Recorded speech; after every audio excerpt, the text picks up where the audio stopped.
Nous allons maintenant au niveau des enseignants. Voici le bouton enseignant. Pour enseignants, nous avons le département. Département de biologie, département de chimie, département de physique. C'est ce que ça veut dire. Vous pouvez ajouter des départements ici. Vous pouvez modifier le nom. Vous pouvez supprimer. Voilà les départements. Toujours aux rubriques, toujours sur le bouton des enseignants, nous avons les enseignants. Là, nous avons des listes des enseignants. Les listes qu'on peut modifier les informations aussi et on peut ajouter des enseignants au système. On clique sur le bouton ajouter. On a fait ça très simple. On peut dire que enseignant 4, voilà le nom. Toutes les choses qui n'ont pas l'étoile rouge ne sont pas obligatoires. Nous avons rempli le numéro de téléphone par défaut parce que peut-être en entrant un enseignant, vous n'avez pas encore son contact. Vous pouvez toujours modifier l'enseignant après pour mettre à jour ces données. Mais si vous êtes pressé, vous voulez juste avoir les informations de base, vous mettez juste son nom ici, son département, vous choisissez ici, vous pouvez définir plusieurs départements.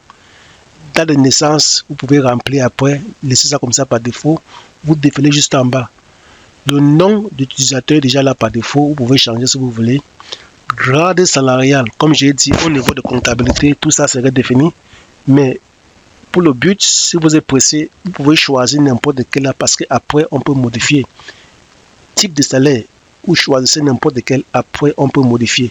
Le rôle est déjà là. Date d'inscription, vous pouvez laisser comme cela. Et c'est tout. Vous prenez ce match. Vous voyez que pour créer un enseignant est facile. On a créé enseignant 4. C'est ça. Voilà la création des enseignants. Toujours sur le bouton enseignant, nous avons conférence en classe. Conférence en classe, ça veut dire juste quoi?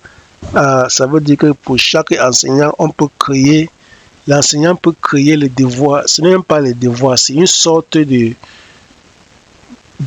liens pour voir les vidéos. Un document, on peut dire que document via YouTube. Document via YouTube pour la classe 1, section matière, communicate aux matières mathématiques. Type de conférence, YouTube, vidéo, PowerPoint. Ça veut dire que ici, vous pouvez joindre les documents PowerPoint dans cette logiciel. Les étudiants qui sont dans cette classe, dans les étudiants qui sont dans cette classe, quand ils vont sur la matière mathématiques, ils vont voir les accessoires qui viennent avec mathématiques. Ils peuvent télécharger les accessoires supplémentaires. Ce que ça veut dire, c'est la traduction qui est mal faite. Donc,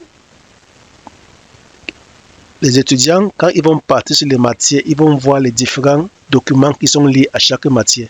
S'il y a une matière qu'il faut ouvrir YouTube pour voir, s'il veut ouvrir PowerPoint pour prendre le document, tous ces documents seraient à leur disposition. Et c'est ce que ça fait. Toujours, dans cette rubrique, nous avons évaluation. Évaluation des enseignants. Ça veut dire, on donne les commentaires. Ça, c'est les commentaires. Ça, c'est les commentaires qui est donné par les étudiants. Quand on se connecte sur cette application en tant qu'étudiant, on peut donner des avis par rapport à un enseignant. S'il enseigne bien, il n'enseigne pas bien. Donc ça, c'est au niveau du directeur, ils vont voir. C'est ce que ça fait.